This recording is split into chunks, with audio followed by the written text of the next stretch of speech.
안녕하세요. 전지신당 하정부살입니다. 오늘은 1955년 을미생 양띠분들의 운세 중 2021년 신축년에 대박을 꿈꾸거나 원하는 소원이 있으신 분들이라면 무엇보다도 먼저 해결돼야 하는 부분들이 있습니다. 우선적으로 해결이 돼야 운이 풀릴 수 있는 부분에 대해 말씀을 드려보겠습니다. 55년도에는 윤 3월달이 있어 1년 12달이 아닌 1년 13달로 말씀을 드릴 거고요. 지금 말씀드리는 부분 중 어떤 내용은 눈으로 볼 수 없거나 보이지 않기 때문에 믿을 수 없거나 스스로 모르기 때문에 선뜻 실천할 수 없는 내용도 있을 수가 있습니다. 오늘 말씀드리는 부분을 단순히 참고만 하셔도 되시고요. 이루고 싶으신 간절한 소원이 있으신 분들이라면 한 번쯤 진지하게 생각해 보시는 것도 좋을 것 같습니다. 오늘 말씀드릴 내용은 총 9가지로 나누어서 말씀드리고 해당되시는 분들을 태어난 음력 월 기준으로 말씀드리겠습니다. 또한 개인의 전체 사주로 말씀드리는 것이 아니기 때문에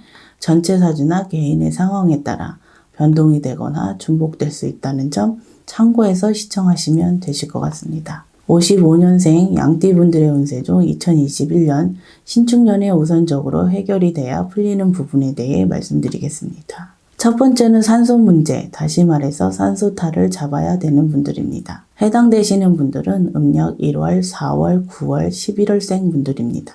산소탈이라고 하면 저희 제자분이 가장 많이 하는 말 중 하나가 아닐까 싶은데요. 하지만 그만큼 중요한 부분이기 때문에 말씀드리는 것이라고 생각이 듭니다. 조상님들이 계시는 산소이장, 합장 때문에 산소에 문제가 생기는 경우도 있겠지만 천재지변, 자연적 현상으로 산소에 문제가 생기는 경우도 생길 수도 있기 때문에 이장이나 합장을 하지 않으신 분들이라면 시간을 내셔서 산소에 문제가 없는지 한 번쯤 확인을 해 보시는 것도 좋을 것 같습니다. 산소 문제를 대수롭지 않게 생각하시는 분들이 많으실 것 같은데요. 뉴스나 다큐에서 역대 대통령의 선산이나 선조들의 산소 자리에 대해 방송하는 것을 한 번쯤은 보셨을 것 같습니다. 선조들의 산소 자리가 명당이어서 대통령이 되었다거나 산소 자리 문제로 결말이 좋지 않았다는 방송을 한 번쯤을 보셨을 것 같습니다. 방송을 통해 알 수 있듯이 조상님들의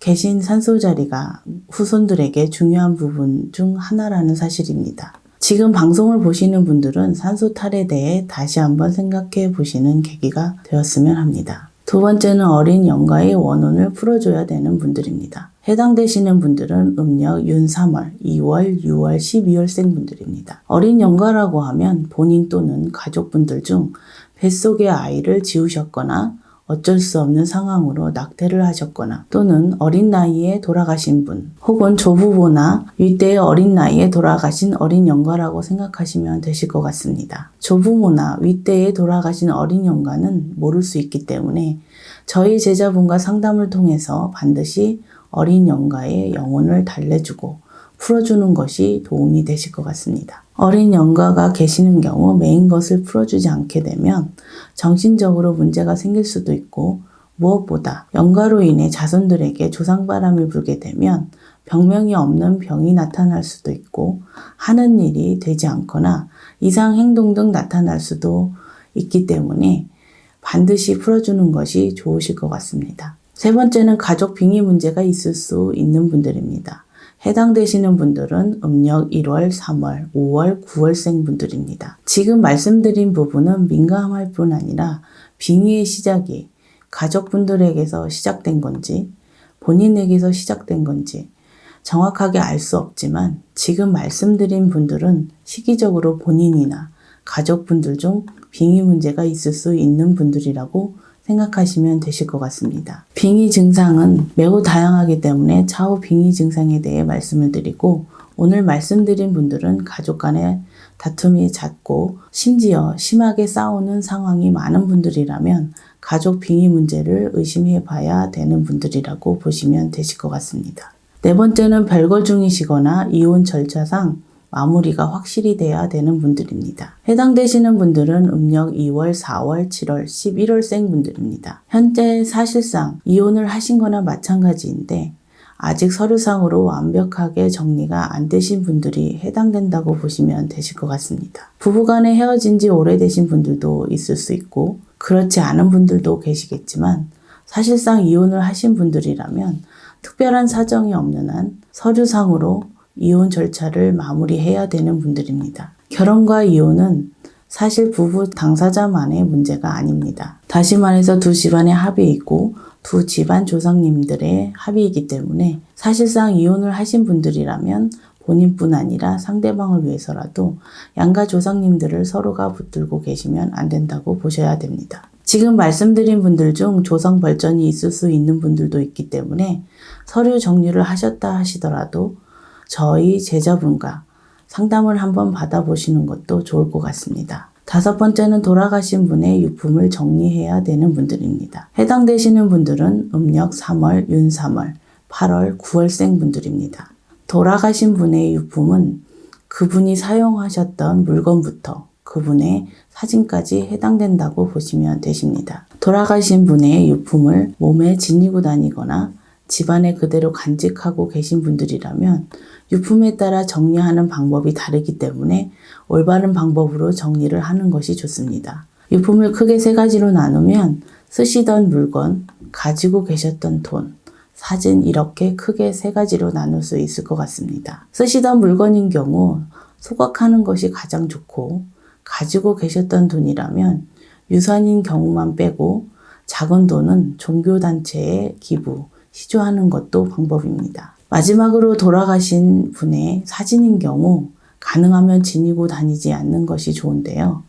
사진을 흰 종이로 잘 싸셔서 서랍에 넣었다가 보고 싶을 때 꺼내보시는 것이 가장 좋은 방법일 수가 있겠습니다. 지금 말씀드린 방법은 대략적이고 보편적인 방법만을 알려드렸기 때문에 유품의 특성에 따라 방법이 틀려질 수 있다는 점 참고하시면 되실 것 같습니다. 6번째는 돌아가신 분의 천도를 다시 해야 되는 분들입니다. 해당되시는 분들은 음력 4월, 9월, 10월, 12월생 분들입니다. 천도의식을 하지 않은 분들도 계실 수 있기 때문에 그러한 분들도 해당된다고 생각하시면서 시청하시면 되실 것 같고요. 천도의식을 하신 분들이나 그렇지 않은 분들 모두 결론적으로 말씀을 드리자면 제대로 천도가 이루어지지 않은 분들이라고 생각하시면 되실 것 같습니다. 2020년 최근에 꿈에서 돌아가신 분들을 배웠거나 어르신이라고 생각되는 분들을 꿈에서 보신 분들이라면 저희 제자분과 상담을 받아보시는 것도 좋을 것 같습니다. 실제로 많은 분들께서 돌아가신 분을 위해 천도의식을 하셨다고 해서 제대로 천도가 되신 것으로 생각하시는 분들이 너무도 많이 계실 것 같습니다. 돌아가신 분의 상황에 따라 천도의식을 하셨다 하시더라도 잘못된 천도의식으로 인해 천도가 제대로 안 된 경우가 있다는 것도 생각을 해 보셔야 하실 것 같습니다. 7번째는 5년 이내 결혼, 재혼, 동거를 하신 분들 중 양가 조상님의 합의가 필요하신 분들입니다. 해당되시는 분들은 음력 2월, 윤 3월, 7월, 11월생 분들입니다. 양가 조상님들의 합의는 결혼이나 재혼뿐 아니라 동거를 하시는 분들 역시 조상님들 간에 합의가 잘 되어야 가정이 안정이 되고 하시는 일도 안정을 찾는다고 보셔야 됩니다. 조상님들 간의 합의를 하는 방법은 두 분의 상황에 따라 합의 방법이 모두 다르기 때문에 상담을 받으셔서 합의 방법을 찾아보는 것도 좋을 것 같습니다. 사실 새로 만나시는 분과 조상님 간의 합의도 중요하지만 헤어질 분과 정리 역시 중요하기 때문에 지금 말씀드린 2가지를 같이 해결을 하는 것도 중요한 부분이라고 생각하셔야 되실 것 같습니다. 8번째는 조상님에 대한 진심 어린 마음이 있어야 되는 분들입니다. 해당되시는 분들은 음력 2월, 3월, 윤 3월, 10월생 분들입니다. 현재 경제적인 부분이나 정신적인 부분에서 많은 어려움이 있으신 분들이라면 개인의 종교를 떠나 조상님들께 매달려야 하는 분들이라고 생각을 하시면 되실 것 같습니다. 조상님들께 매달려야 한다는 것은 조상님들을 원망하거나 본인들이 원하는 것을 이루게 해달라고 비는 것으로 생각하시면 안 되고요. 본인 스스로 자신에 대한 진정한 반성과 뉘우침으로부터 시작을 해야 된다고 생각하시면 되실 것 같습니다. 또한 이러한 마음이 일회성으로 그치시면 안 되고 한두 번의 반성으로 돌리신 조상님들의 도움을 바라는 것 자체가 잘못된 것이라고 생각하시고 진심으로 조상님을 섬기고 조상님의 음덕으로 살아야 되는 분들이라고 보시면 되실 것 같습니다. 마지막으로 9번째는 자손들을 위해 빌던 할머니, 어르신들을 대우해 주셔야 되는 분들입니다. 해당되시는 분들은 음력 1월, 4월, 9월, 12월생 분들입니다. 부모가 자식들을 위해 자식들 잘되게 해달라고 마음속으로 빌지 않는 부모는 없을 것 같습니다. 우리들의 윗대 어르신들 중 신앙심이 깊으신 할머님이 어느 집안이나 한 분씩은 계셨을 것 같은데요. 이러한 분들이 돌아가신 부모님이나 할머니 또는 더 윗대의 어르신일 수도 있습니다. 지금 말씀드린 분들의 경우 신앙심이 깊으셨던 자손들을 위해 항상 기도하셨던 할머니, 어르신들을 찾아 대우를 해드려야 잘 풀리는 분들이라고 생각하시면 되실 것 같습니다. 특히 지금 말씀드리는 분들의 경우 저희 쪽과 깊은 연관이 있으신 분들이 많기 때문에 이 영상을 보시는 분들 중 뭔가 느껴지시는 분들은 저희 제자분과 상담을 받아보셔서 말씀드린 할머니, 어르신들을 대우해드리는 것이 좋을 것 같습니다. 지금까지 55년생 양띠분들의 운세 중 2021년 신축년에 무엇보다 먼저 하셔야 할 일 9가지에 대해 말씀드렸습니다. 오늘 말씀드린 분들 중 개인의 전체 사주 그리고 개인의 상황에 따라 대운이 드는 분들도 있을 수 있고 반대로 운세가 매우 좋지 않은 분들도 있을 수 있기 때문에 오늘 말씀드린 부분을 더욱 깊게 생각해 보시고 가급적이면 실천에 옮기시는 것을 권유드립니다. 2021년 신축년에도 하시는 일과 간에 평안하시길 기원드리겠습니다. 끝까지 시청해 주셔서 감사합니다.